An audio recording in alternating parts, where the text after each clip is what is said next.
All right, welcome back to Let's Talk About It. I am your host, Mr. Edward Crawley Jr., and this is the King Crawley Network.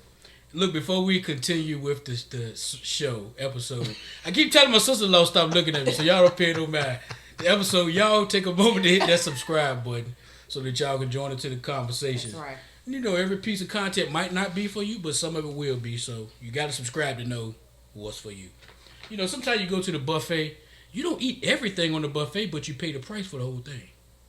I don't know if that was deep, but think about it. It might be. It was. Eat what you're gonna eat. Throw away what you're not gonna consume. Okay. And what she said too. Look, before we continue, we're gonna take a quick second. We're gonna insert an ad, and we'll be right back. On the list for today is Crawley Family Center, the Crawley Family Center. They run a daycare, and it's expanding. And that I know them as well. That's my brother, my sister-in-law. She's the head of that business, and she's been providing child care and services for, I don't want to give the amount of years, but I say a good 15, 20 years. She's been in that field. And over the years, they've expanded into, from her working, for other businesses and other corporations, to having their own business, and it has grown over the years. And they've expanded, and now I know in their home now, they just remodeled a space to accommodate even more, children, and have it actually set up as a daycare. Their email address is place2dwell@gmail.com. And the business phone number is 757-537-8269. They're based in the Suffolk, Virginia area. So, as I said, some will be local businesses, some will be more spread abroad. But they're based in the 757 in Virginia. If you need services, the contact information will be in the description. All right, welcome back. Welcome back. We are here to have another wonderful conversation. As I made clear the last couple of podcasts, the focus is going to be on relationships, religion, and business. So today I have the perfect couple. This is who I would be if I knew how to get married right. You see this picture? This is me if I could get it right. But since I can't, I got the ones that got it right here. You can get it right. You can have this. I'm 43. I ain't got much time, y'all. Somebody do something. I might have 40 more years, but I don't want to spend another one struggling trying to figure y'all out. But anyway, today I have probably got to be my favorite married couple, because the rest of y'all be cheating. I'm just playing. But everybody don't cheat now. Everybody don't cheat. But seriously, I have one of my favorite couples here. I ain't got nothing. They're a great example of marriage. Except for that one word. Religion, business. They doing all of it. They have a relationship. They're Christians. My brother's a pastor. We're believers. First lady. First believers. Now, what's the proper title? You the pastor, she the co-pastor? What is it? We're both pastors. Okay, double pastors. She's the lead worshiper. Lead worshiper. And I'm the senior pastor. And they have entrepreneurial endeavors in their portfolio. So today I want to bring to you once again. What happened? Damn bell right. It's supposed to be the. So because you couldn't find anything to say, you gonna once we done, you'll see why the belt was there. Because everything gonna fall down. You couldn't think of anything to say. You couldn't think of any ad libs, so you thought you would mention that, huh? I'm sorry. I just saw it. I'm sorry, man. I messed that whole thing. You got that out the way. You good? I'm good. All right. Oh my goodness. I'm gonna allow them to introduce themselves. I was trying, but go. Go ahead, baby. Hi, everybody. Thank you so much for tuning in. And like my brother-in-law Ed said, set up your notifications so that you can see when he has new content. And please comment and please share. We're going to be as transparent as possible. As always, I am Pastor Michelle Crawley, and this is my wonderful husband, my pastor, Pastor Eric Crawley. And we are right here in the comforts of our own home, and we're excited about this podcast. Yeah, I'm supposed to. Oh, I was about to start talking, but I forgot you got to go too. As Pastor Michelle said, I am Eric Crawley, born and raised in Emporia, Virginia. Now living in Suffolk. Been here almost 20 years. Suffolk, Virginia. Suffolk, Virginia, and yes, we are the pastors of the Dwelling Place Ministry. Whoop, whoop, whoop, whoop. My wife is the owner of the Crawley Family Center, and we've been married almost 20 years also. And we love this podcast. It's good information. It is. Ed does a good job of getting a wide range of information and wide range of people on the podcast. A lot of different subjects. Whether you like the subject or not, it's still good content. So yeah, hit that subscribe button and follow, like, share, comment for more. Helps out the algorithm. I appreciate that, and that's what I was gonna say. My channel may be a little different than what you used to. Some people, they have a topic or a particular area that they focus in, and that's all they do. So some might have came for my video that has the most views, which is talking about my views about religion, which I don't particularly follow one. But if you came here just to hear me do that, that's not what my channel is about. It says relationships, religion, and business. So you won't always just hear my points of view. I have people in my life that are from all different walks of life. So why am I going to just limit it to just one particular topic? So if you came here for that, you can leave. But if you came here to get a full scope of different topics, from entrepreneurs, religion, marriage, relationships, I even got some OnlyFans women might be up here at some point. Some what? OnlyFans, you ain't never heard of that? OnlyFans? Yeah. Okay. Let me know when that's. Yeah, I got a young lady, but that's gonna be in the vault. But I got some things coming up.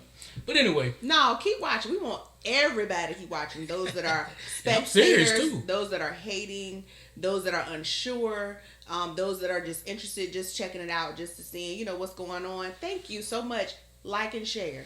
Thank you. That means a lot. It means a lot. Okay, let's get to the conversation.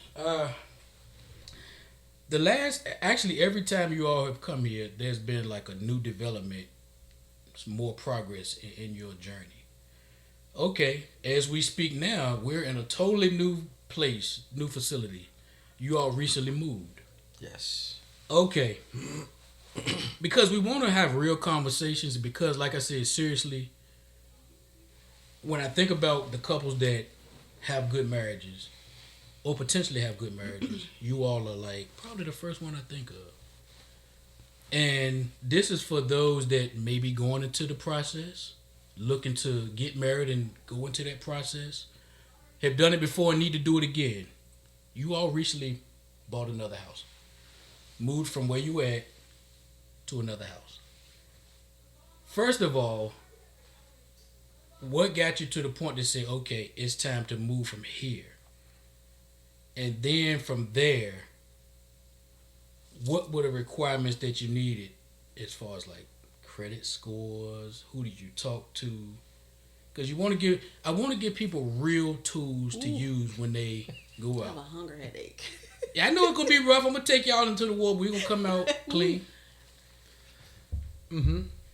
So where we want to go? Yeah. Well, how it started is as your family grows, you start running out of space of where you are. When we first bought the first house, it was perfect. The boys were younger, and it was the right amount of space for what we needed to run the daycare. Well, no, we weren't even running the daycare at the time. It was just perfect, right? It was everything that we needed. But now the boys are older. They all needed their own separate room because and they ain't no little boys, them big boys. Yeah, they're because in the old house, as they grew, Rice had his own room, but Rael was still sharing a room with Russell, and they're 4 or 5 years apart, and Rael needed his own space because you're a different stage in life. Yeah. You start liking girls and thinking about other things, and then you sharing the room with your brother who still wants to play with toys and stuff. So that was a big part of why we wanted to move. And also, sometimes you can't envision yourself being somewhere in the quote unquote good neighborhood, right? Sometimes we've held ourselves back from that. So we settle for something else. And we was like, no, we worked hard. We've been putting in years. Let's find what we want. And because you actually weren't in a bad neighborhood, but you saying you really didn't envision, because where y'all at now is nicer. But you really in your mind think, well, we could actually Right. You think you want to be there, like, yeah, we can be there, but the reality doesn't really hit to really try to get there. Okay. You know, because while we were living there, we'd spend some time, sometimes every once in a while, riding around different neighborhoods. Ooh, like that's a nice house. Ooh, that's a nice neighborhood. And you imagine it, but there's no reality of it. So we set out to do it, and it was a challenge. Okay, Michelle. Yes. What type of credit scores did y'all need? Now I don't want y'all to actually. You don't have to tell your specific numbers, but give us a starting point. Now, if that should happen to be your number, I don't know it, but just give us a starting point. Well, let me testify to that. Go ahead. I have been saying for a few years, I've been sharing, I was like, I want to work hard. I want to get an 800 score. I kept saying that. Whew. I kept telling my family, I was like, I want to work hard. I really want to I just really wanted to do it. Like, for some reason in my mind, like even now, I feel so accomplished if you got 800. I mean, you got to tell it. And you know what? It's not even hard, right, babe? It's really not. It's not even hard. Get that credit card. I got you. It's not even hard. It's like I think because I spoke it into existence. I believe that planted the seed, and then I kept saying it. I kept sharing my family. I kept saying, all right, we have to do this because, believe it or not, whoever you're connected to determines your credit score. Yeah. So, you know. Okay, explain what you mean by that. Because somebody might hear it on the surface. What that mean? I have people that I mentor. Mm-hmm. I don't expect them, all of them, to have a high credit score because I'm mentoring them. But whoever is mentoring me, if that's my goal I'm trying to reach, shouldn't their credit score be there? Right. That's a word right there. So keep going. Once I realized, okay, first of all, I think the last time we talked about circles or whatever. Mm-hmm. So over this past year, oh my goodness, you mentioned it. We have grown so much spiritually, emotionally, financially. Oh my goodness, we as parents, as spouses, we have grown so much, and in that growth was a lot of pain. A lot of pain where you have to see yourself for who you are, and you have to say, okay, what's good, what's bad, what do I need to work on, what do I need to make better, what do I need to get rid of. I didn't even know what I was worth until like a year ago. It's like something like I just had an epiphany, like I had an aha moment, like something clicked. So I learned that it is important that the people that you talk to the most during the week are people that pour into you, that can feed you. And so now then you have to look at yourself and you have to ask yourself, okay, what would those kind of people look like? Pause that. Stay right. Please don't lose your thought. Was there ever a time when you felt like it was your duty to only just to pour out to people, but to not have those people that could pour back into you? Because you'll spend all your time, not trying to be funny. I'm doing God's work. I'm helping the people. But you never having that, like you say, the people with the 800 score that can tell you, okay, I see what you're doing. T.D. Jakes has a mentor. I don't know who that is, right? But it has to be somebody because I just don't believe that he is just, him and God and the Holy Spirit all the time that is pouring into him, like, absolutely, because he is very wise. Yeah. And just to give an example or whatever, so you have to. I did share with my circle last year. I said, hey, going forward, every year, even if it's once a year, I need to invest in me and do something, whether it's going to a conference or something, because I have to do that for me, but I need to go somewhere where it's going to feed the whole me. Not just the me that Eric sees, not just the me that my mentor sees, not just the me that my client sees, but I need to go somewhere where my whole being can be fed, and then I bring that back with me, pour that into who is under me, and use all of that. And now it's time to what? I then began to strategize. I started to set realistic goals. I said, okay, what do I need to do to get that 800 score? So first things first, always discipline.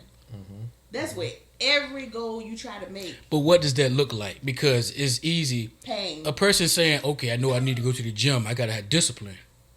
But unless you've done it, go ahead, keep It can't going. be on motivation, because motivation, Okay. I say it all the time, You say it motivation all the fades, time. right? Mhm. Anybody can get hyped Yeah. and say, okay, I'm going to do an 800 credit score, and you start setting money aside, or I'm going to use I'm not going to go out tonight because I'm going to go pay this bill, right? You can do that for a couple of months, and that's only motivation, but you got to, discipline is what she said, pain. Do it when it don't feel good. Do it when it don't feel good, and when you I really want this here, but it's gonna be there tomorrow. It's gonna be there in 6 months. It's gonna be there in a year. And it's gonna be And something what that I've takes noticed, pain. is you actually appreciate that thing better if you make yourself wait. Mm-hmm. Because I've been having to do it lately, and the feeling is so much better knowing, okay, because I held out, this was taken care of. Yeah. Yes. And then when I buy this, I don't got to worry about You nothing feel because so I good. made sure. Yes. But when I had to wait, I was like, man, I want to go and spend this money on this cologne. But the reward is so great. You know, oh yeah, It's so rewarding. because I was able to spend the money without no guilt, no type of penalty. But That's keep right. keep going. So we set realistic goals, and that's another thing. Don't let social media have you setting unrealistic goals. Like Y'all need to listen to that. You Keep have going. to separate yourself from social media has a reality, and then there's your reality, right? Now, we had wanted to be in this subdivision in this neighborhood for some years.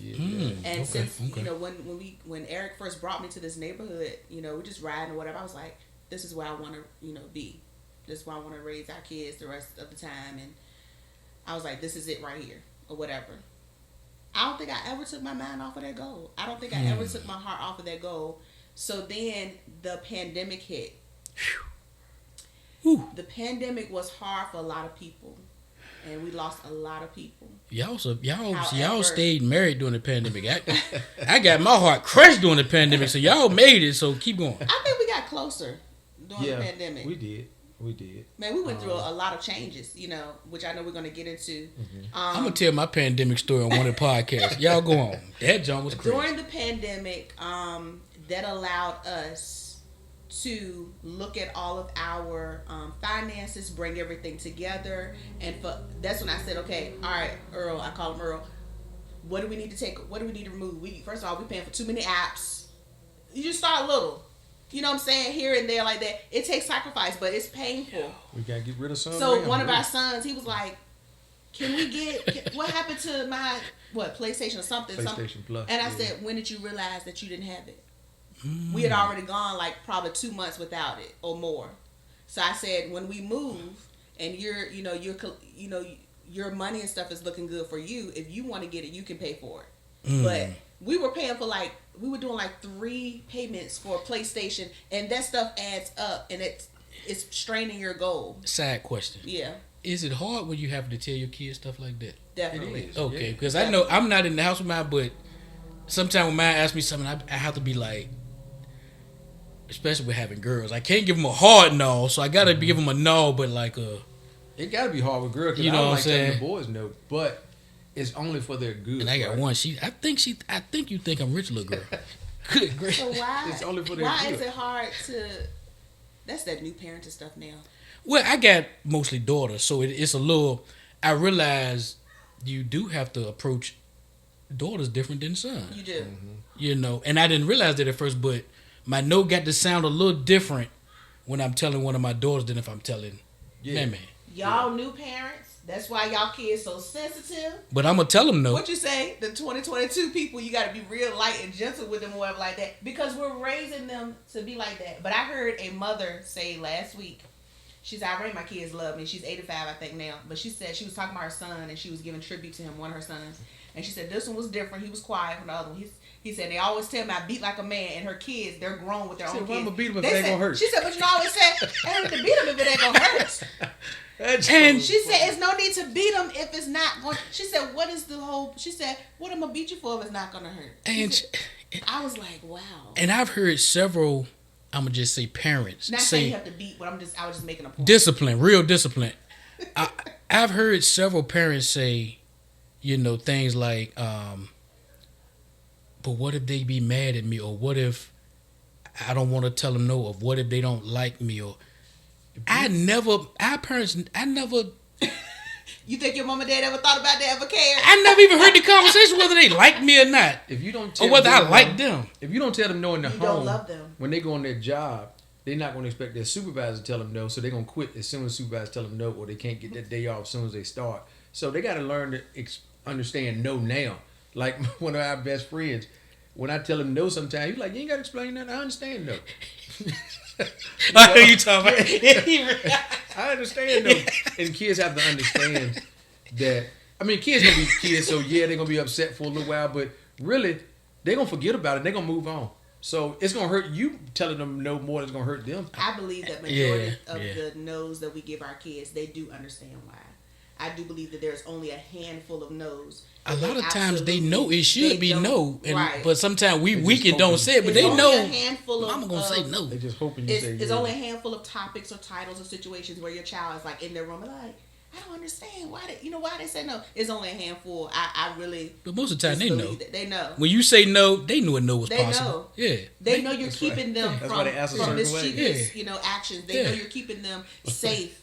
Like, they know this is not a good night to go to their friend house. Right. Yesterday, Russell hit you with a joke first. Okay, so I taught my young son. I think this year, because he was having trouble getting through to his dad about something. Okay. So finally, his dad got out of the vehicle. I think we're in the truck, and I said, "Listen, God has given us a gift, and some people don't want to call it that, but it's manipulation, or it's called the power of persuasion." I said, there is a way that you can approach people and you can convince them so that things can go your way. And I broke it down. I even gave him an example. Do you know he has stuck to that strategy, and now he uses it on me? He has stuck to that strategy. Oh, man. But in his mind, he's like, oh no, Mom, I'm not doing that. But he literally worked that thing. I mean, his delivery and everything was so perfect. It was. These kids know to take information and boy. Mm-hmm. All he needed was that information. And you can't say I didn't say that. Yeah, Ma, you said that. And I'm doing exactly what you said. I'm just doing it to you. Yes. Or I'm doing it, but just like you changed the name of it, I'm changing the name of it.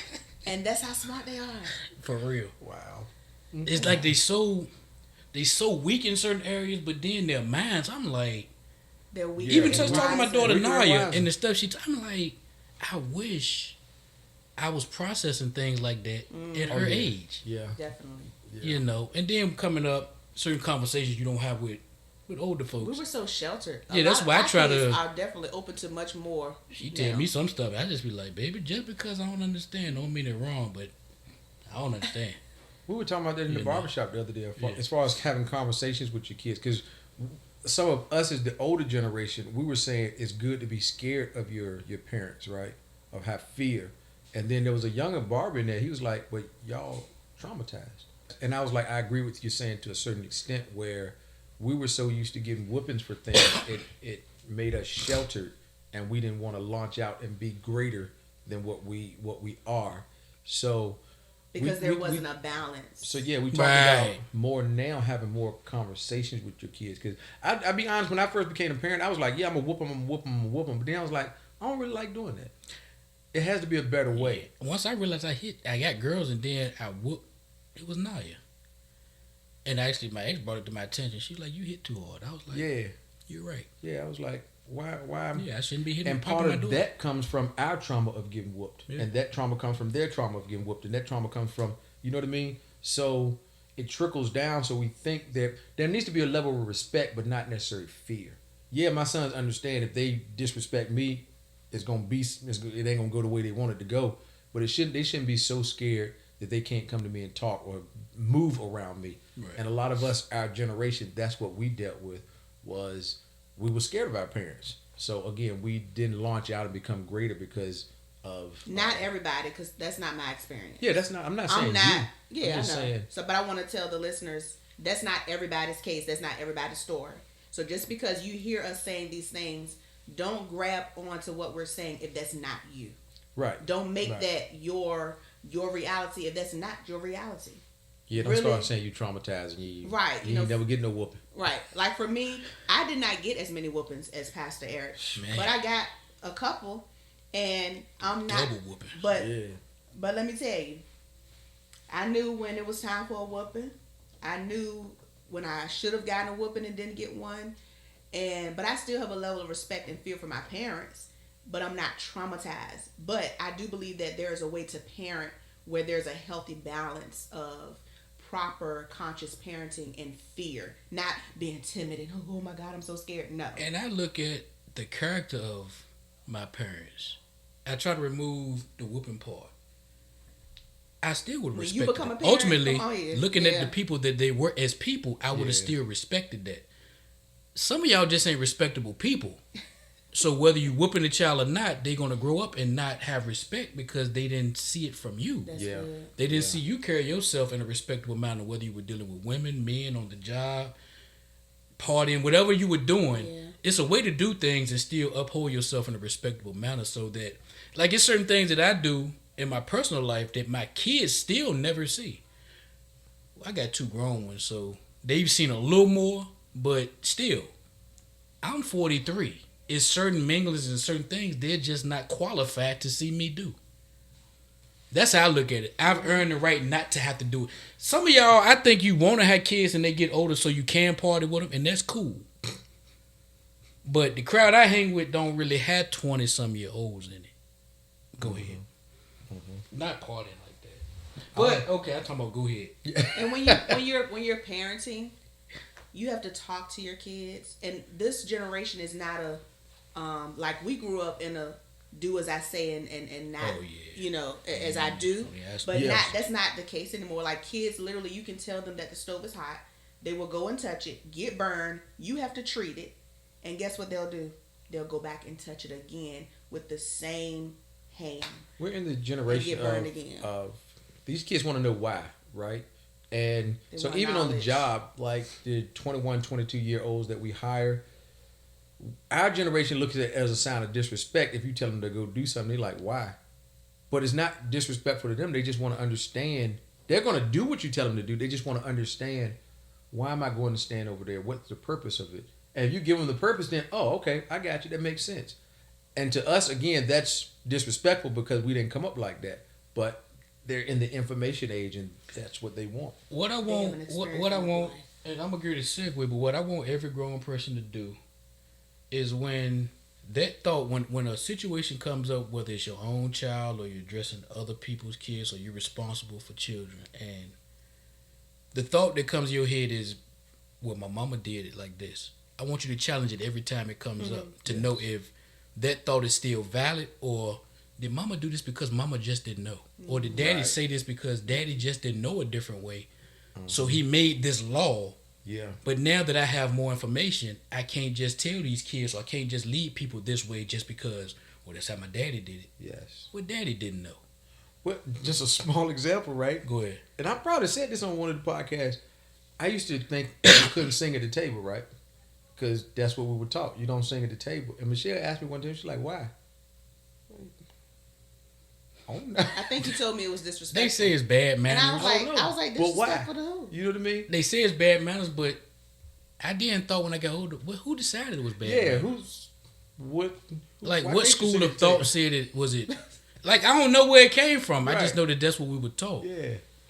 And then you'll find yourself enforcing rules that you don't even know. You don't even, exactly. But I do believe in the wax on, wax off. Huh? Strategy. You got to explain that. Yeah, you got to tell on Karate Kid. We know, wax on, wax off. Why did he have to do that? He asked Mr. Miyagi. He kept saying, "Why do I have to do this every day?" Okay, so then when he was in the fight, he actually okay. Yeah, okay, I get it. Yeah. So I mean, there are some things that we experience that is going to build our character. Yeah, of course. Yeah. But there are some things in life, like you said, that you're like, that don't really make sense. Wow. Yeah, and sometimes it doesn't make sense in that moment. But just like with your job, you have young people that ask why. But if they had lived another 40 years, a lot of what you're telling them, they're going to be like, that's right, we're going to do that, because they have experience. They know this makes sense, you know. Yeah. So a lot of times, you know, it's just because you have not experienced, you have not lived. So it takes parents to develop. Sometimes it's easier, especially for our parents, the baby boomers, to explain things just through one phrase, don't sing at the table. It's a lot that goes into that.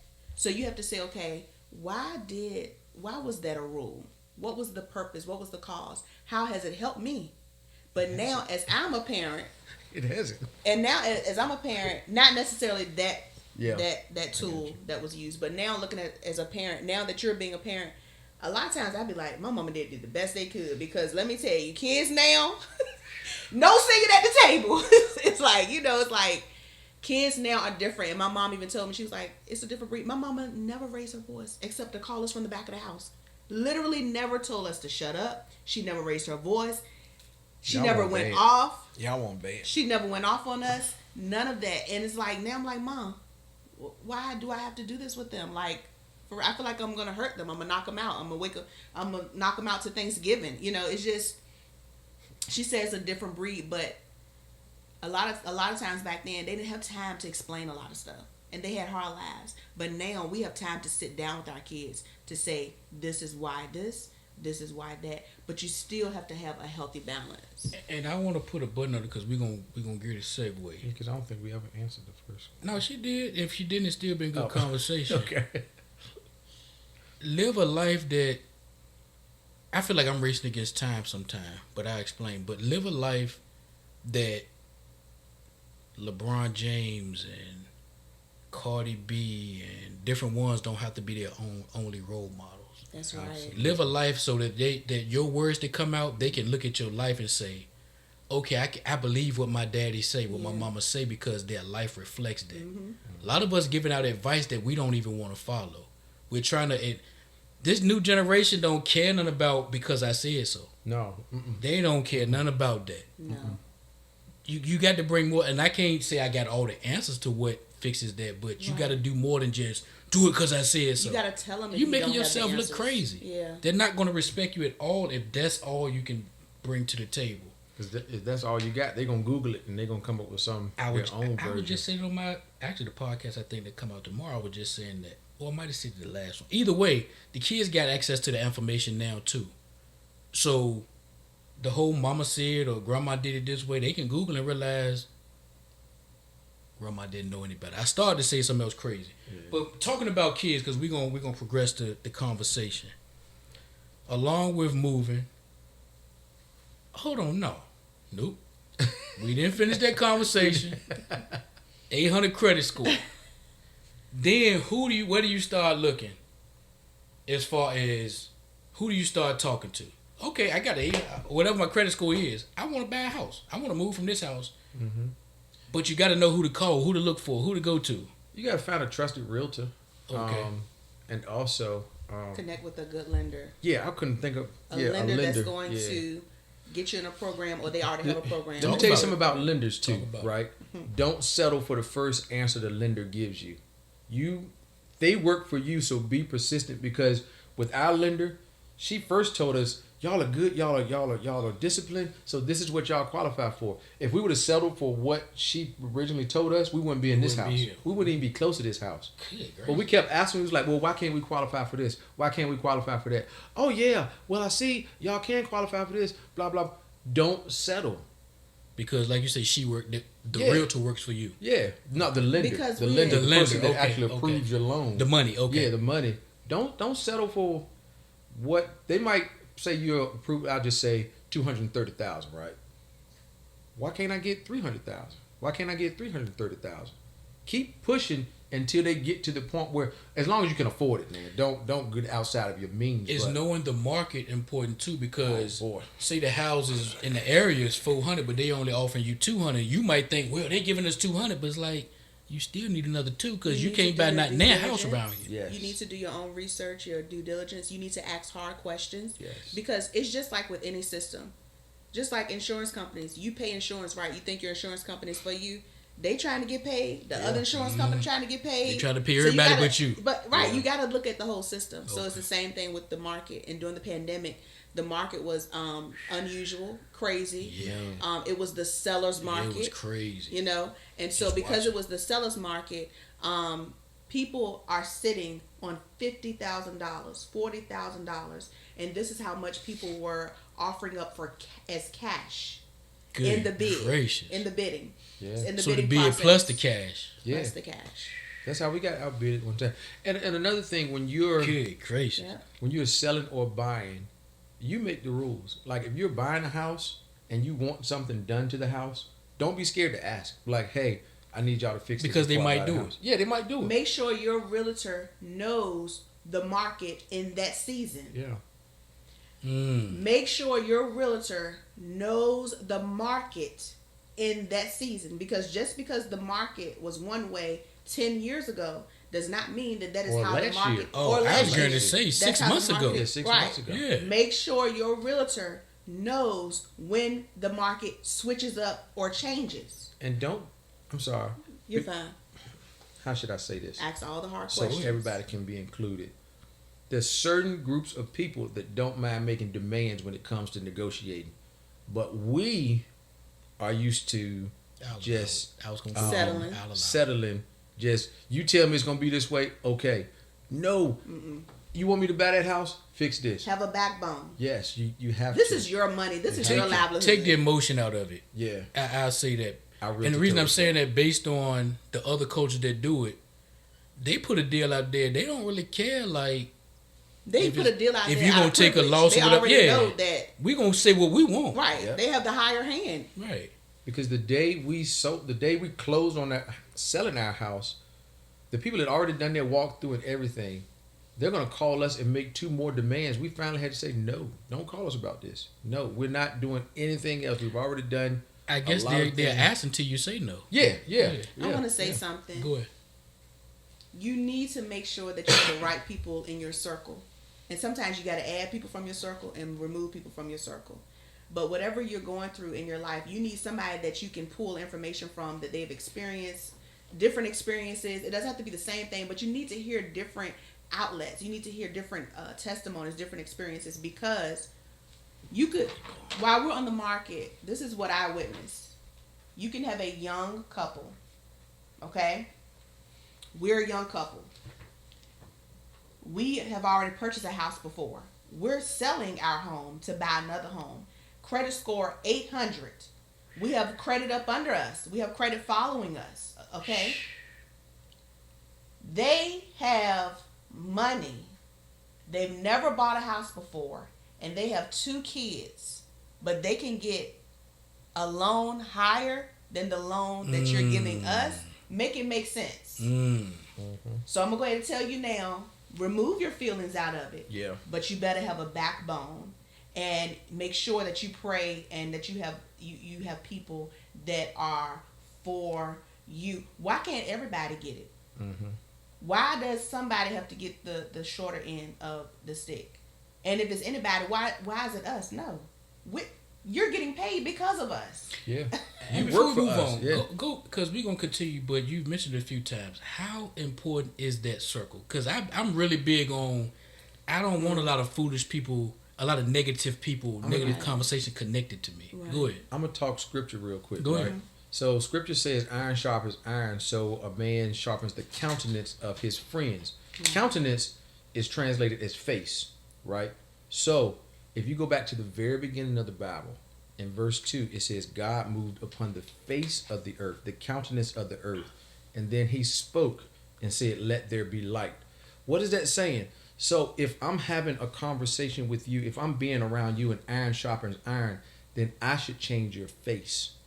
So when I speak to you, there should be some light. So that way in my circle, as we're talking to each other, as we're sharpening each other, our countenance should change, right? Just as God, he saw the earth was empty and void, and he spoke, like and some things changed. So that's how it should be in your circle. So it's important to have people, and you shouldn't have just yes people in your circle. You should have people like, nah, that's stupid, don't do that. Yes. Because as long as you got people that's telling you, yeah, that's good, yeah, that's good. Even like with Michelle and I, she don't like everything I do. Like even with the church, there's some things I want to do, Like just yesterday, we was having a conversation. I was like, "We ought to do this again." She said, "No, that ain't the one." Oh my goodness! And sometimes that hurt. Don't tell that. That hurt. But you need people to say, "No, rethink that. You shouldn't. Let's do something different." Because if you always just got people like boosting your ego and saying yes, yes, yes, you're gonna find yourself going down the wrong. Hey, you welcome. Thank you. Thank you for. Because it hurt for me to say it. But you said it. You said it sharp too. Sharp, quick. Said, no, that ain't the one. See, it take years. I don't know if a woman qualified to tell me that. Like, I've been doing this too long by myself. But ask you be talking yourself, about, like, no. why are they telling you? Is it for your own good? They really care about your well-being? I be thinking they dumber than me. I mean, not dumber, but I'm a smart dude. Like, right. Girl, you telling me but no because you don't know. It doesn't take smarts for her to care about your well-being and to say, hey, I don't think that's a good idea. But you can care out of fear. Definitely. Yeah. So you holding me back Definitely. like, girl, I ain't scared though. Because I know what the reward, and I'm not going to change the subject, but I know what the reward could be. That's good. So I get that you care. You telling me no. You want to make sure that her care is coming from the right place. Yeah, you got to find out the root of her knowledge. Yeah. Where's her knowledge? Yeah. A lot of y'all say. Well, the root of my knowledge is we are not doing that right now this season. If you want to come back to it next year, my knowledge is the experience. Okay. I experienced it. Yeah. I know what it took to it did work. Produce it. I know how it produced, and I didn't say it didn't work. It didn't. It did. But anyway, Did y'all hear that? I told him you're the sum of your 5 closest friends, or something. I think they say. So you're the sum of your 5 closest friends. So count 5 people that you talk to on a regular basis and find out who you. That kind of show you who you are. And when I hear people, stop lying to yourself. And I'm not trying to be vulgar when I'm saying this, but I had a girl that I was talking to some years back, and all her friends was hoes. And I told her, I said, now you might not be a hoe, but all you hang with is hoes, so you look like a hoe. And I told her just like that. Define that. Oh boy. I gotta keep it clean because Michelle is here. But I know one of the girls, like, she was getting it in with the, like. She was having a lot of sex. A lot of like with different partners. A lot of sex for the benefit for financial benefit. Okay. That makes you, because I don't want to say she was prostituting. Because I don't want nobody to say, "Oh, you just called a woman a hoe." No, by definition, she was having sex for financial gain. Okay. Mm-hmm. And several of her friends was doing that. Okay. And I said, "Yo, you trying to convince me that you a different way, but how is everybody that you around selling vagina and you not?" But go ahead. I'm sorry. We were talking about circles. Yeah, but that ties in. That ties in. Like, if you, I don't know her situation, but find some different friends. It doesn't start there. Finding your circle doesn't start with finding who you need to be attracted to. You gotta find you. Finding your circle means that you need to sit down and write down, okay, what do I need in my life? Yeah. You got to know you. What do I need in my life? And then you have to say, okay, who's in my life, like you said, that you speak to mostly during the week, and who's not contributing to this. And you don't have to per se cut them off. You don't have to cut them off per se, but sometimes you do, but still. But then that's when you have to say, okay, God, which way do I need to go to start building the circle that I need? But I think first things first, you need to say, okay, I need help. I need a circle. And sometimes when you say that, you're going to have people that automatically cling to you. And they're like, okay, yeah, but they might not be a good fit for you. But your gut pretty much can tell you what you need to eat and what you don't need to eat. And that's for sure. Man, that's good. But I would definitely say, like with her situation, there's something there that's keeping her holding on to that. Sometimes it's false loyalty, man. Sometimes just like going to a church you grew up in, it may not be working, but you feel like you need to stay there because you're loyal to it. No. But sometimes your flesh is loving the thrill of it. I know people that hold on to friendships just because we grew up together. Yeah. Yeah. When y'all really have nothing else in common, your goals, you're holding yourself back because this person is not doing that just because we grew up together. Yeah, no. And that's one of the most detrimental things to your progress that you can do is stay connected to people just because I grew up. They grew up in the same neighborhood 30 years ago, but they don't want to do nothing with their life. Right. You do. And like you say, you don't have to completely cut them off. But I know some people when their phone ring, they act like they gotta answer it. And they be tripping when I say I answer my phone when I want to. Yeah. You calling my phone means nothing to me. Yeah. Mm-hmm. I tell, and people think I'm joking. After a certain time of night, unless it's an emergency, I'm not answering my phone. I like that. And people I think like I'm that playing, so they because still call and text. I Pastor say Eric is I'm the not doing opposite. it. He thinks Now, I that used to be the opposite. Okay. But it got to the point it was It's stressing me. I unhealthy. said, It's I gotta have a unhealthy. space at a time. I done drove all day. I done dealt with this person, dealt with these thoughts. Mm-hmm. If it ain't but these 2-3 hours, ain't nobody bothering Time me. blocking. I love it. Yeah, nobody Yeah. gets that time from me because I gotta maintain my sanity. And if it's not an emergency and you can't How wait till in the morning, then you don't need nothing. Yeah. Yeah. That's just So- the real about it.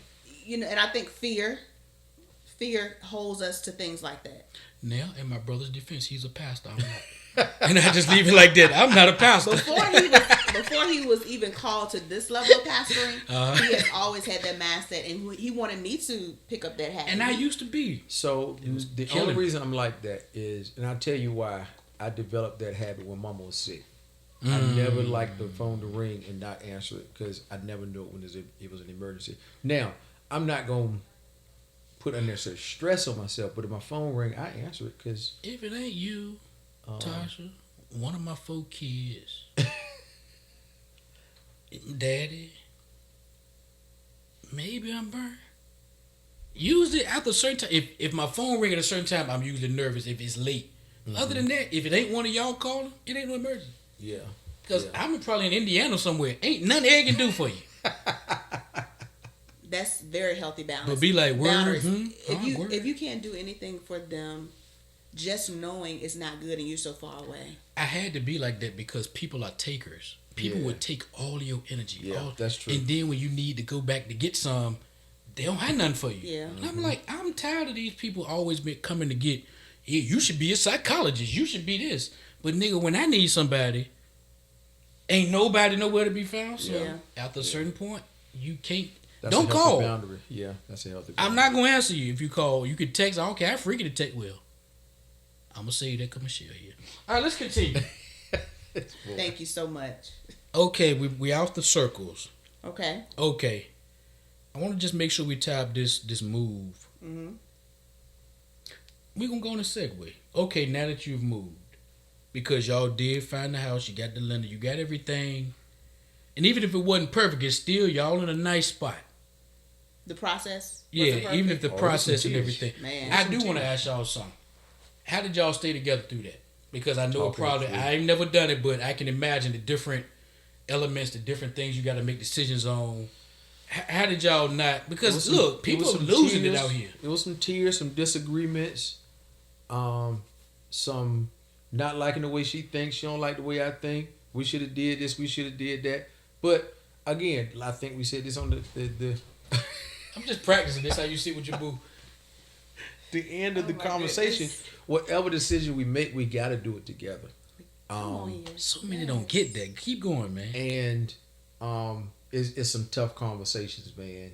That I know in one aspect there was a conversation where I saw so much pain in Michelle. I was like, I don't like that pain, so I have to do something to fix this. You know what I mean? I got to make it right? Because we were putting in bids for some nice houses and losing out. So I was like, we got to do something. I'm gonna be happy, but I want her to be happy too. So let's come to some kind of agreement on what we can do and settle on. I want to highlight the man of God in him. The man of God in him said, I'm going to be happy anyway, regardless. But I want her to be happy too. That takes a lot of maturity And even this house, originally she didn't want this house. But I'm gonna tell you how it played out. I knew this was Just don't hide. you should have saw the ones we looked at though. Okay. But it's all God does all things well, all because things well. if we would have got something bigger than this, it would have been way too much. Yeah. It would have been way too much. Yeah.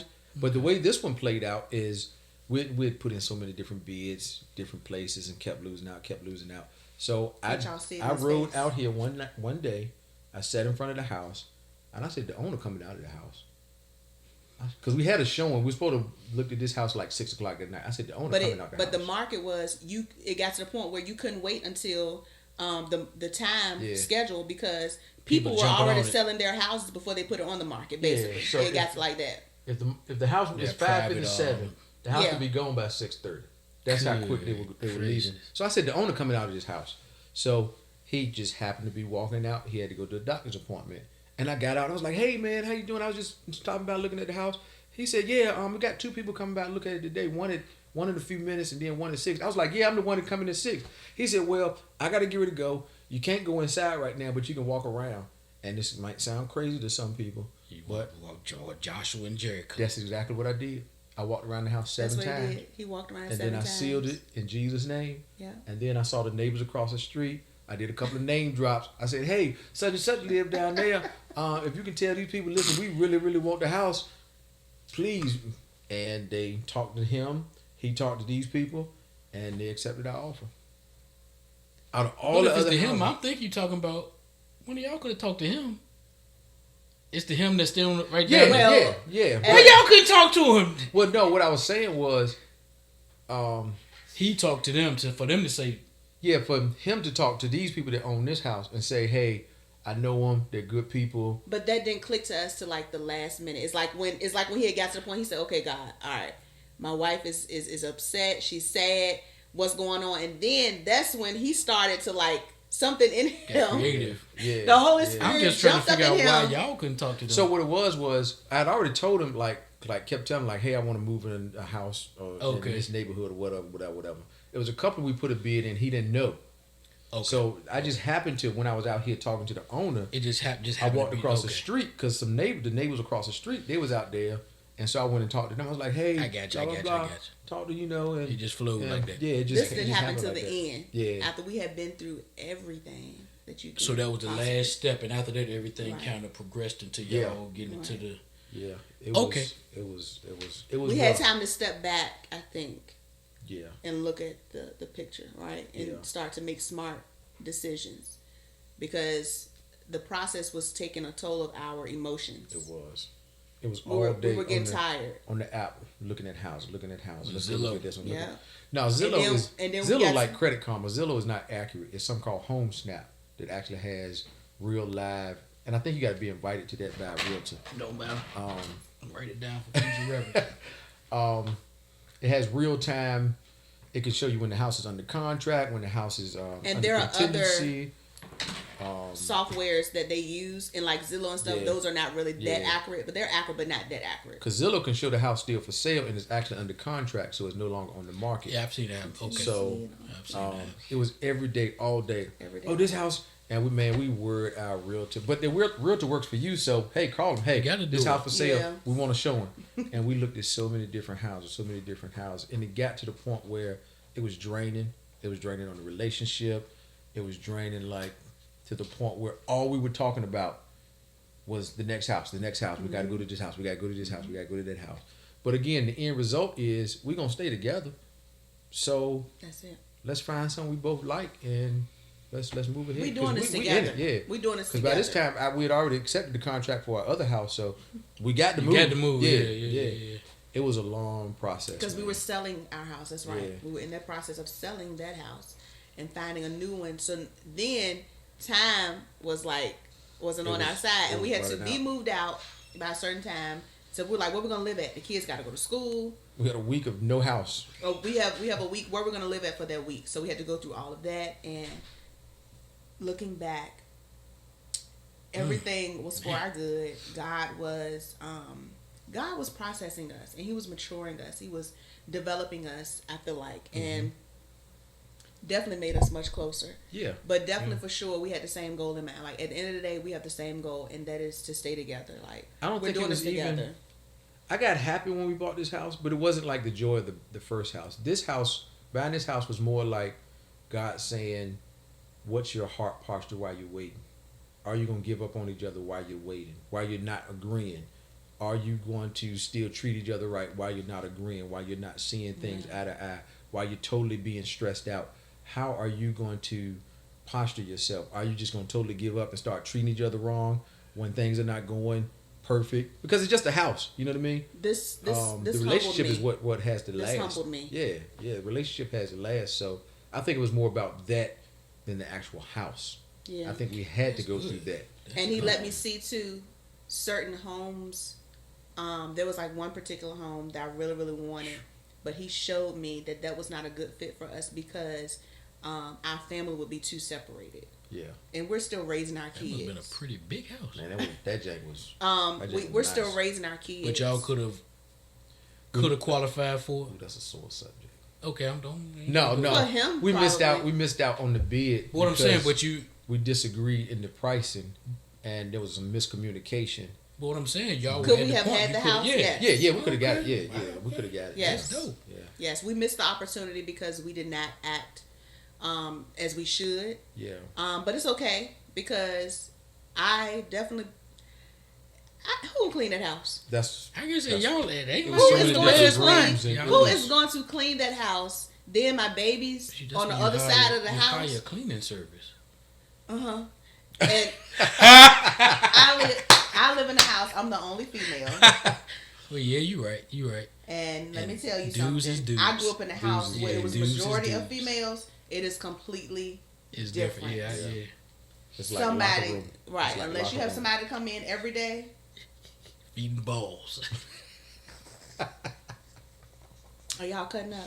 I'm stuck. So, but Oh, go the ahead. Put a the blue light on that process sheet. humbled me, and it also made me see, Michelle, you don't need all of that. Mm. But God definitely blessed us, and He knew what we needed. Yeah. I mean, it was like everything is like so perfect. It's just right. And it's crazy. I never knew, and I'm not gonna be specific about, but many times I'd have been in this area with what I do. I never knew that this was just right over here, and it's really just on the other side of where y'all was at. Right. Yeah. I'm like, I never knew, Yeah. Yeah. and nobody would really know.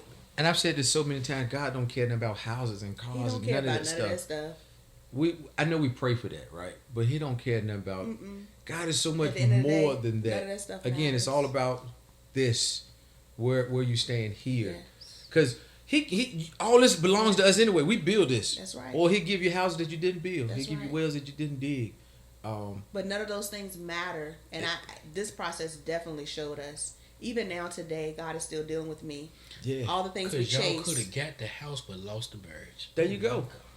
That's real. He just Come dropped on a here. jewel, baby. Y'all Yeah, could've been absolutely. here Or now. what if Yeah. one of our kids, went Could've been astray, it, yeah. or because they had so much independence and freedom and Yeah, space.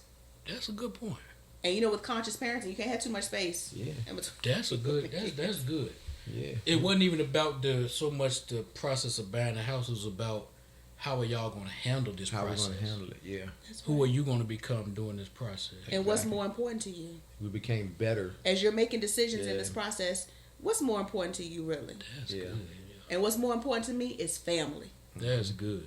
That's good. Yeah. Family is more important than I hope anything. y'all listening to this. Look, I'm learning. I'm taking notes. I'm glad this is my podcast, so I can watch it many What times. is We the do it. most I'm powerful? sorry. What is the Go ahead. most powerful source? Family. Yeah. And the That's what we enemy need to shout comes- off of, right? Ain't no need to shout because we got the new house. That's cool. Yeah. Shout off of the family being together. That's But right. no, that's what we need to shout off of, the Yeah. family staying together. That's right. More so than cars and houses and stuff like that. Because again, that's not, God is so much more than that. So, yeah. I'm gonna segue because we could stay right here. Okay. We're in the beautiful house now. Michelle, you continue with your entrepreneurial journey with childcare, with Yes. Crawley Family Center. How is that? Because I've seen it go from the little bitty box house y'all had back in the woods. Y'all was in a land far, far away. I love that house. That was not a little box house. That was No, that was actually a comfortable vibe. Yeah. A comfortable. I don't know what it was about the that palm house. trees. Ranch Even though it took style. forever. That was a beautiful. If you got to go to Walmart, That's it, baby. that's it for the day. That's a That's a wrap. Well, If you things leave to at make, 5 baby. o'clock, when you get back home, it's time to go to bed. But how was That's how far we were from the highway. for real? Yeah. How was the main childcare? How was the business progressed from the starting point from when y'all moved to Suffolk to the house y'all first bought to where you are now? How was it expanded? How was it growing? And what are some of the plans? And I also want you to get into, because it may be some other people out there that are serious about childcare. And they doing it in whatever capacity they can, but they don't know, okay, how do I make this legit? Who do I contact? I'm really serious about it, but I don't know what to do to make it a real business. It's just a hobby. It's helping pay some bills, but I want it to be I want to get that government money. I want to do all those things. Right. Walk us through some of that. Well, I am an early child educator consultant, and if you would like to contact me and hire me for my services, I will be gladly to take you through the process. Can take give you you that through game the for free, baby. process in starting your business. And let me tell you, childcare, early childhood development classes, programs are needed today. Over 100,000 childcare professionals quit this field during the pandemic. So many childcare facilities and programs closed down. I mean, programs that were open for 50 years, 20 years, they closed. So you have to ask yourself, where are all these kids at? Still, not all of these kids have been placed. Not all of them go to school or have been accepted into school. So you still have a lot of people that are not back at work yet, per se, in the job itself, the building.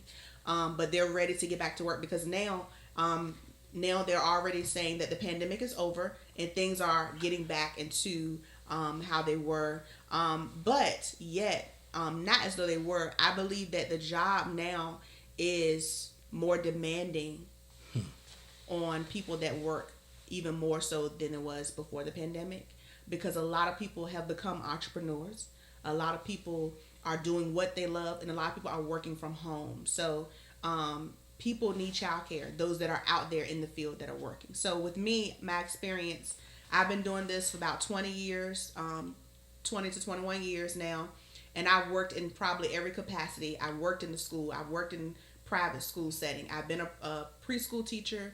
I've ran a daycare, a religiously exempt daycare. I ran a summer camp. I have also directed my own childcare program in my homes. And when I first started out in my home, we moved to this location. I did younger ages. So now I'm back doing it in my home, and we started during the pandemic, and God has blessed tremendously. I love to do this. It's a calling. And I love to see, it's so rewarding for me to see kids that I had a part in their life and their development, and see them later on down the road, like see them in the grocery store or something like that. But do not get in this field if you are not prepared. There is no way that you can care for today's kids and you are not prepared. And this isn't one of those fields that, some fields you can get in because you know the money good. Right. This ain't one of those. This is not one of those, oh, let me go do the boot camp training and go work at the corrections center. Right. No. You are working with something that's more valuable than federal money. You know, you're going to mess with federal money, you're going to do federal time, right? Right? But with this right here, you're messing with human beings. You cannot replace this life. You cannot wake up one day and just, it doesn't work. You have to know within your heart that you have the love of God and that the Holy Spirit is guiding you, because things have changed now. So many kids are being diagnosed with things that you're like, where did it come from? Yeah. I can tell you what it's coming from. It's coming from, you have 5 generations in one house, nobody wants to work. Everybody's watching everything on TV. Like, we're okay with watching everything on TV. Like, why are your kids watching P-Valley? Why are they watching The Chi? Your child in middle school should not be watching The Chi. Because I pay the bills in this house. Look, y'all... They're playing. Go ahead. They're playing adult games that involves adult conversations, that involves adult actions, that makes them feel like an adult because they're already taking care of themselves like an adult from the time they get home and stuff like that. And I'm not talking about parents who are trying, they're working. No, I'm talking about parents who don't have the don't have the drive, and you're just allowing this to happen. It's not okay. It's not okay. It's not okay. But if you want to get into this field, you have to start going to school. You have to learn what it entails, because education is actually changing right now as we speak. Okay, question. What would be the name of a program that a person would enroll in, or what type of training would they need? You gonna get away that game for free? You would go. Now, you don't have to give it all now. Just get them started. You could start off with a community college program. They may have some early childhood development programs that you can enroll in. There is a program where they pay for you to go to school, and they'll pay up to, I think, like 2 classes a semester. I participate in that program. They actually have a new program now where after you worked in the field for a year, if I'm not mistaken, I just enrolled in it, you can get a $3,000 stipend a year. So, yes. So they just started that. You could go on vacation with $3,000. You can plan your dream vacation with $3,000 for one person. Okay. Yeah. So that is, I think that's a beautiful incentive that they have just started. Social services is no longer the spearhead umbrella of the early childhood development program. They are actually under the umbrella now. Now the Virginia Department of Education is the umbrella, and now everything that. So it's more so the school system. Virginia Department of Education is over the school system. Right. Okay. Over the early childhood program. They were already over the school systems. Because I'm just saying it's still the social service being over that program. The school is over that. But social service is still under the umbrella. Okay. But they're not spearheading it anymore. See, somebody might not have known that. A lot of people don't know that. I don't know why they have not even announced that. I'm still trying to figure out. I'll share with my husband. Why have not they made that like a big, huge thing, like, and announced, hey, the Virginia Department of Social Services has taken on the full capacity of children from ages birth to school age. I sure would have known unless you just said that. Okay. Right. There are great programs out here to help you. If you don't want to hire me, you have the Planning Council. You have Child Care Aware. You have Virginia Aware, I believe it is. You have, you can call social services. They'll guide you in the right way. But there is a way to be successful. And those are all great, but Crawley Family Center. Keep on. But the thing is, you have to ask yourself, are you prepared to give your full... My husband, he has been taking care of me for the last 2 weeks. He's been running the business. Because... Maybe I'm doing it wrong. Daddy helped with the daycare with his So... You help with the daycare with my point in saying that... I need to find me a daycare. My point in saying that is, one day after my husband ran the daycare for me, he said something. I said, babe, you see what time it is? It's at the end of the workday. I said, you know why you feel like that? He said, no, why? I said, you just giving your all to human beings. Mm-hmm. So now he knows what that means. Like, it's just like your own kids, but even more. Even more. You have to give them everything. And that's what they want. Every day. They want every day. Yeah, you gotta. Everybody is not built for that. Yeah, I couldn't do it. You can't. Like, I was at a football game. I couldn't do it. I ain't gonna lie. I was at a football game the other week, and we were at a football game, and I'm sorry. Go ahead. And a lady was walking with a young girl. You could tell that she did not birth, the little girl, whatever. But you could tell they were together. And the little girl said, where are you going? And I mean, this little girl is like 5th grade probably. And she said, minding my business. You can't be like that. You cannot be like that because the adult told the child. The adult told the child, minding my business. There was a time when you could do that. Yeah. And if you have your program set up like that with the relationships of your parents and everything, you can do that. Right. But 9 times out of 10, like today, you're not. If your child care provider is only caring for people that are just like them, they know, they hang out with them, and so you kind of want to look at that a little bit. It's not a lot of accountability there. They just babysit. But another thing is, you have to ask yourself, okay, am I ready to, when a child says, what are you doing? What's that for? You have to be prepared to give them a mature, nurturing answer. And I see adults get upset when kids ask them something. I take pride knowing that I can be the one to give you the right answer. That's good. Because I know I'm not going to intentionally lead you the wrong way. So I'm thankful that in this moment, you ask me why I get to be the one. Because I could blow you off and you go get bad information from somewhere. But you came to me and I know my intent in my heart. Now, you might not like what I tell you. Yeah. But I'm not going to put you in a dangerous position. Keep going. You know why the lady answered her like that? I don't believe it's because she was like, it's because she did not want to feed the actual reason why the little girl asked her that. The little girl's not asking her that to really know what she's doing or what she's going. The little girl's asking her that out of comfort, like, I want to go with you. Okay. I'm right here with you. Okay. Wow. Okay? Wow. That's what that was. And see, when you have human beings, little human beings pulling on you like that all day long, you have to make sure that you have an outlet. Mm-hmm. Good gracious. Because one small mistake could mess up your name forever. Like I said, this is not federal money. This is something you cannot replace. You can't replace that.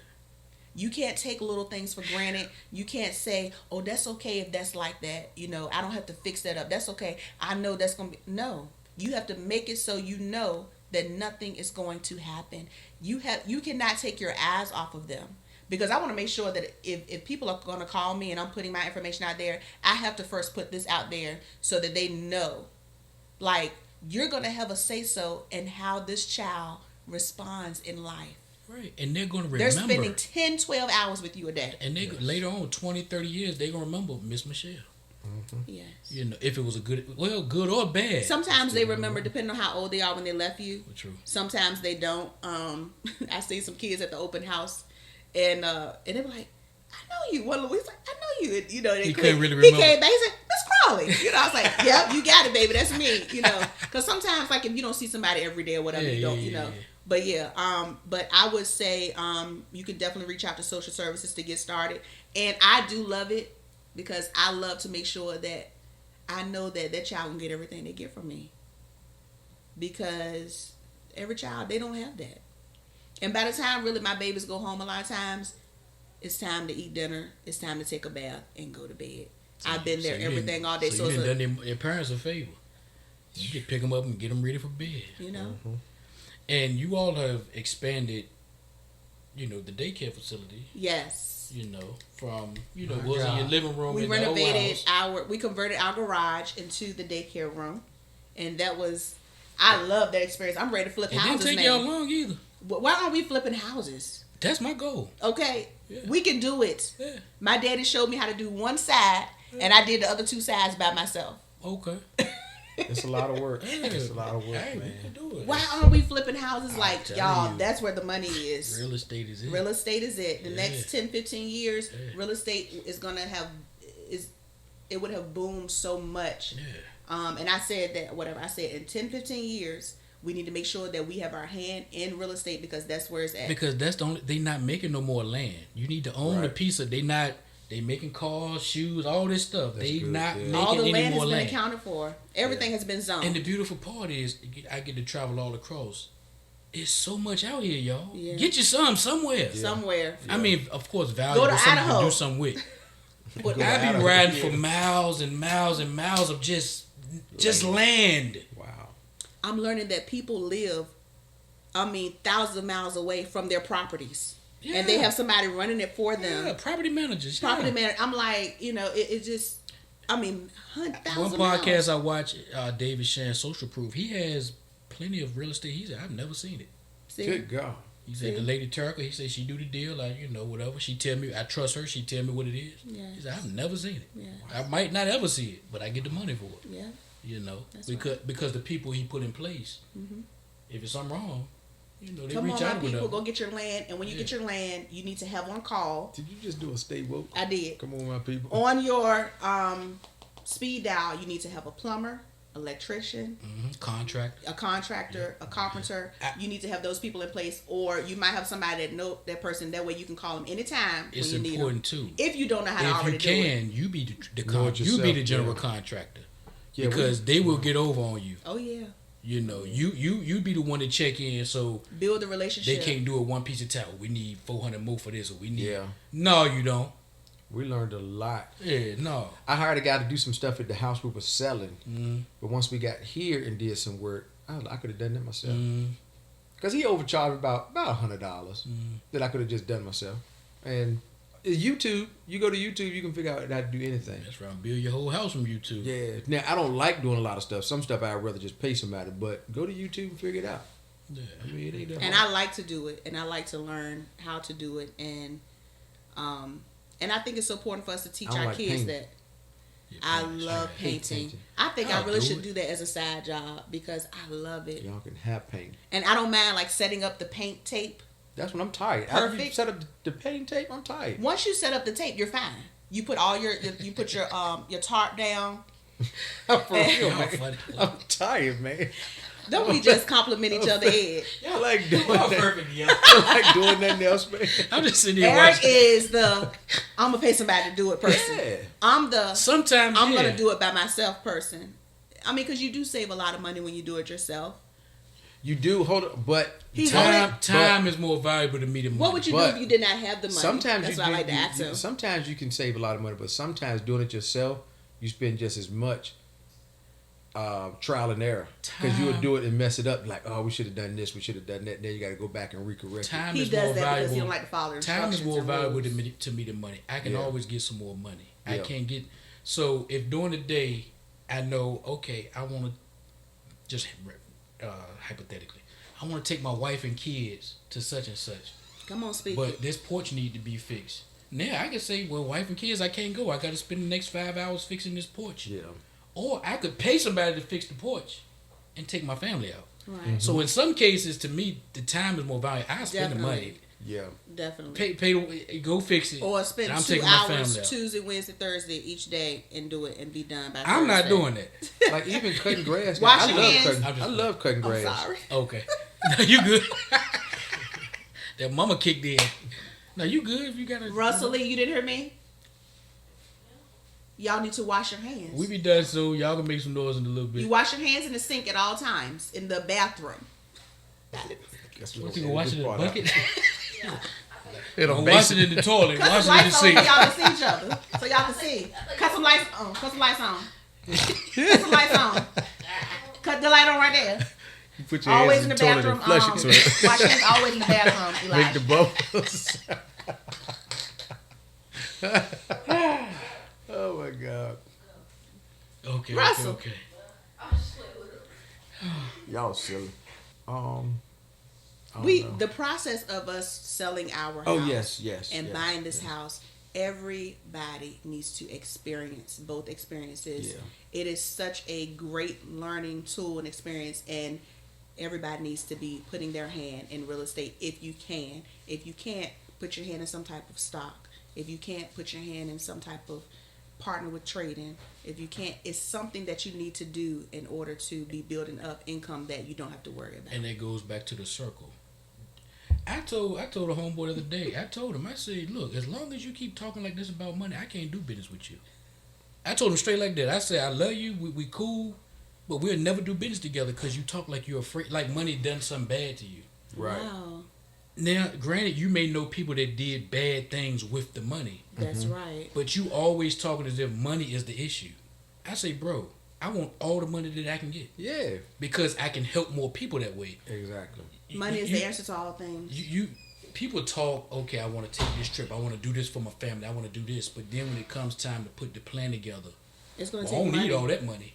Yes, you do. Yeah. You always Rockefeller. If that's your motto, you'll never be my friend. Yeah, Elon. I don't need Musk all that and to money. your them other kids people, and they their need more kids money. is always. They got as much money as they'll never spend all the money Even they the got. Bible says a good man leaveth an inheritance. That's what it says. Something like that, That's right? what it say. That's what it say. So- and not only and he is- said the King James version of it. Not Good only man. does that Leave consist it. of money, but leave your kids a legacy of knowing peace, Yeah. joy, unspeakable, Yeah. being content, having love and kindness and tenderness, and knowing that long suffering is a part of life. Leave that for your kids and wisdom so that they can know to obtain information and to become rich, because you got to become rich in that first. But also, get you some money. That's right. You know, you can take care If of they people. have all those Need other some things, money, yeah. then it'll be easier for them to obtain the material part. Yeah. Definitely. okay, because this is going good. And I want to go and get to the last part. I'm going to segue. Pastor Crawley. Okay, you operate in your field. Extemporaneous. You've been waiting to say that dumb word. Say that, yeah. You know, of course, in your field, your work field, you know, in law enforcement. But as I say, this podcast is about relationships, religion, and business. So outside of work, you're a pastor. Okay, first of all, what led you to becoming a pastor? And what is your goal? What is your heart for the people? Give me that. So, I think, wow, that's kind of a loaded question. What led me to be a pastor? I went through a lot spiritually. Because some people are, and I'm not saying this about myself to brag, but some people are born leaders, right? You can only follow but so long without launching out and becoming a leader. I got to the point where I was feeling guilty going to church every Sunday, every Wednesday, just being fed. Like, I'm getting all this information and I'm not doing nothing with it, you know?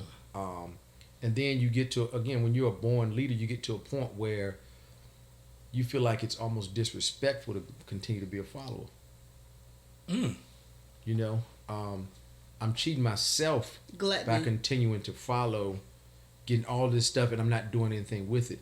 And when you have ideas, when you have plans, when you have visions, you have to launch out, because if you don't, you're going to find yourself dying slowly. Like, I was dying slowly spiritually. Even when it came to relationship, when it came to everything else that I was doing stuff, but I wasn't happy. I've been in Suffolk for, 15 years? 15 years. Well, at the time, however long it was. I'd been in Suffolk, but I hadn't made any real connections. I hadn't really made a real mark on this community, because I was always somewhere else doing something, following somebody else's vision. Yeah. So now, launching out. You following my vision? No, no, baby, not your vision. You're trying to be specific without being specific. Yeah. You can't build somebody else's house. You know what I mean? Yeah, you can't build somebody else's house. So now I'm in the position where I'm making a mark on this community because I am a natural leader. Regardless of every job I've ever had, I've always been in a position of leadership. My very first job at McDonald's, I became a crew trainer. Working at Weldon Mills, I was the one. I was the one to start training people. Working at Kelly Reynolds, they were starting to put me in a position where they were grooming me to be a manager. I've always had the gumption and the umption to be more than just this. So I wouldn't suggest everybody start a church just because you think you're a leader. But no, matter of fact, we got too many there. Some of y'all wait. Keep going. I agree, but I don't agree with that, right? Because I look at all the churches we have, right? It might be 4 people in this one. It might be 40 people in this one, but you still got 1,000 other people over here that are dying and hurting that need something, right? So if I can start a church and I can help 5 people, I would want to help 50, but if I can help 5 people do better in their life, then I'm doing more if I just sat back and kept building somebody else's house. And I'm going to let you go, and I respect that. But I was listening to the Breakfast Club the other day, and they had Jasmine Guy and I gotta watch that. Kadeem Hardison. That was real good. Yeah. But they were talking about once, it got to the point where at one point they put Different World on at the same time they put Martin on. Mm-hmm. And a lot of times it split the people. Yeah, that's true. Instead of bringing them together. And some people was like, well, I ain't doing either one. I want to watch both. Mm-hmm. I ain't going to watch. So I get what you're saying. But sometimes when there's too many options, people will be like, they got too much going on over there. I ain't going. But, okay, look at it like this. It's two different, I'm going to give 2 different examples. Okay. Monday Night Raw and Monday Nitro, right? Now, when they were, that's wrestling, right? I mean, Back of course I know that. Vince McMahon, Eric Bischoff. Yeah, okay. When they had the Monday Night Wars, people had options. It was exploding, right? Everybody was talking about wrestling. As soon as Vince McMahon bought both companies, they made it into one. Everything started to fall because there were no other options. Now, if you go to New York City, right, you might find a pizza place right here, a clothing store right here, a pizza place right here, a clothing store right here, a pizza place right here. But ain't nobody losing money. Everybody making money because I might not like this pizza place, but I like this pizza place because they do something a little bit different, but it's all pizza, right? Even when it comes to churches, I try not to, and I've learned not to talk or speak against what another church is doing, because what they may be doing, the system works. Now, I will speak against stuff that just ain't right, but if you have a system in your church that's working with these 20 people and they're advancing then do that. I get that. But then that 21st person might come in this system and be like, that don't work for me. I'm gonna go over here, and over here works for me, and I'm advancing. So I used to say it's too many churches, but now I say it's not enough. I say if they can keep building prisons, as long as there's detention centers and all these other places, stores and everything, then yeah, keep building. As long as there's temples. churches with direction, as long as you have a direction, Of course. not just somebody that want to go preach and their pastor won't let them preach. So And I'm gonna that's start a the church. issue. Because I would say I don't agree with that. Yeah, And I'm yeah. not, it's not saying you're wrong. Mhm. I guess that's because that's been the issue. yeah, yeah. People get mad at the church they at. And that's how a lot of these churches are spawned. Not because they felt led. It's like, oh, you just mad because I won't let you preach. Well, you ain't even a good deacon. Right. You won't even usher good. You ain't even a good usher. And honestly, we was going to the best church in our area. Yeah. I would have been crazy. I was crazy for leaving, right? Why would I leave that? In a good position, I could, if I had a program I wanted to install, yeah, go ahead and do it. If I want to do this, I go ahead. I could basically move how I wanted That's to. where the play started. That's where the play started. But I was in a place of comfortability, and I stopped growing. So I needed to launch out and do it on my own and connect with some other people in order to grow. And now I've grown Now you so go to much. the best church in the area. Now I go to Okay, the best church in okay. the area. The Dwelling Place Ministry is So- located right here in Suffolk, so- Virginia. God does all things well. When it came to launching out and starting the ministry, because I was put in a position at work where I was able to counsel people, and I shouldn't say counsel, mentor people. They were able to come in my office and I could sit down and talk with them, and that's how I was able to start getting some interest in the church, and also with Facebook, and then other people telling people. One member joined because Michelle's sister told her about the church. And then again through Facebook, and then just talking to people, and some people one person we know hasn't officially joined but's been hanging around, and that's how you do it. You just got to be out there. I got business cards. I talk to people when I'm at a restaurant. I ask them, hey, you go to church? Oh, you look like you go to church. Oh, I do. I don't. Oh, you don't? Okay, I know. I have a church for you. And you just got to talk to people, man. You got to be. I just feel like God has blessed me to be a people person. And because the vision for the church is not necessarily just to have church service. It's to be out and about doing things. Like today, me and Brother Will, we went to cook hamburgers and hot dogs for a kickball game for a mentorship program. That's what church is, right? That's right. Yesterday, what did we do yesterday? Oh, we helped with a food drive yesterday. That's what church is. And that's what I want our members to get more involved in, and not just wanting to come to church on a certain day, yell, jump, scream, have a good time, and then go home, and nobody's changing. But when you begin to touch people's lives, that's how you grow. When you begin to serve, that's how you grow. When you have a heart for God's people, God will bless you tremendously. Yeah. But you have to have the right heart for people. And if your goal is just to go to church and to make noise, then you're the people Jesus was talking about, like the Pharisees and Sadducees. You're Right. doing it to be noticed. Mm-hmm. But like you said, you're not actually getting out and affecting the people. And when So- people see, I'm sorry, go ahead. I forgot my thought. Go ahead. I'm gonna No, let you and it's not like we have a large membership right now, but since the last time we've talked, we have more participation or more dedication, and that's what I'm looking for, right? Because you could have 100 people and ain't nobody dedicated. They just there because they like the praise and worship Out team, of habit, or yeah. they like your preaching, or their friends go there. But when you have people that are dedicated, the people that are participating on Wednesday nights, we have what we call midweek checkup via Zoom. We have good discussion, and people are actually engaged in the discussion. It's not just me talking and doing a Bible study about 2 fish and 5 loaves of bread. It's actual conversation where people are growing, and we get testimonies, text messages. Y'all are really helping me, and that's what it's really all about. Hey, check it out. For those that watch this video, I want y'all to comment whether you think them two should have a YouTube channel. I keep telling this dude that he should have a YouTube channel. They should have a YouTube channel. So, and to go with that, It is so. I'm not saying it's impossible, but right It's time when you consuming. start a church, and this is for anybody who want to start a church, get ready to do it all yourself, right? Because with all the people that we know, we should have a church full of people, right? But don't expect people to come just because they know you. Don't expect people. Don't expect people to come. You got to take your emotions out of it, right? Yeah. Because I'm gonna tell you that when COVID happened, everybody got something. It birthed so many different ideas in everybody. So everybody's busy doing their own thing. So you just got to keep plowing, doing your thing. And so what my point is, when you start a ministry, I'm in charge of the Facebook. I'm in charge of the YouTube. I mean, not the YouTube, the TikTok, the Instagram, the website.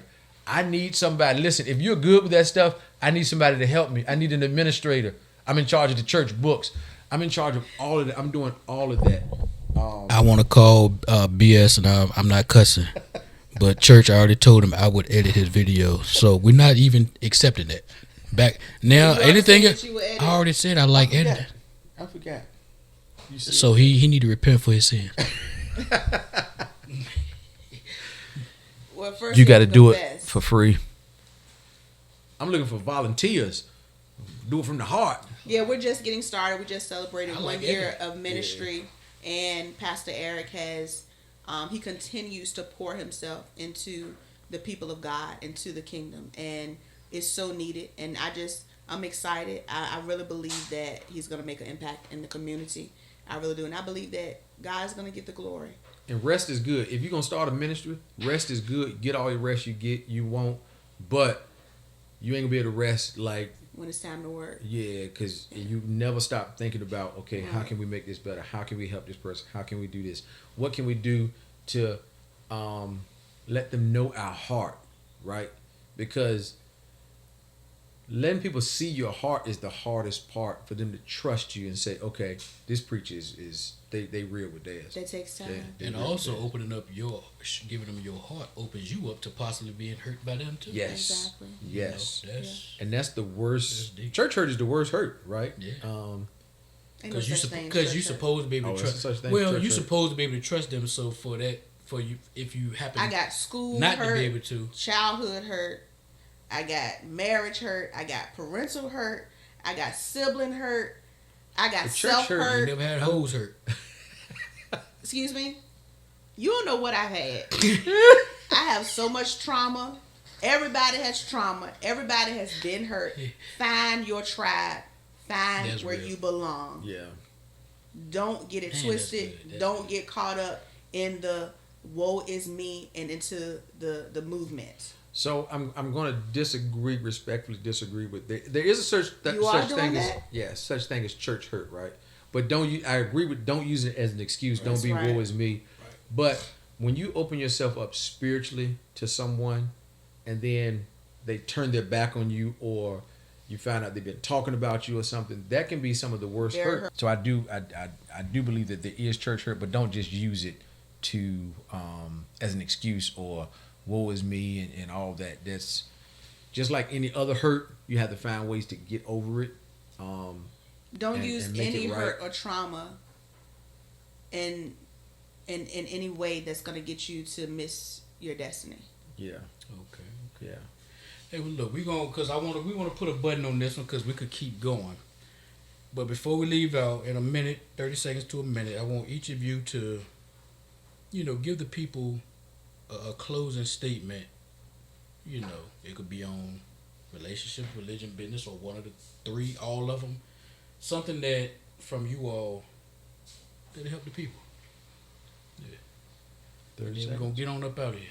Thank you all so much. If I could leave you with anything, it would be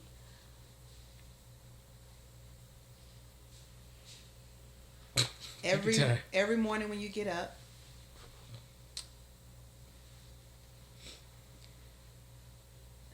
don't be true to yourself if you're the reason that you're getting deeper and deeper in a black hole.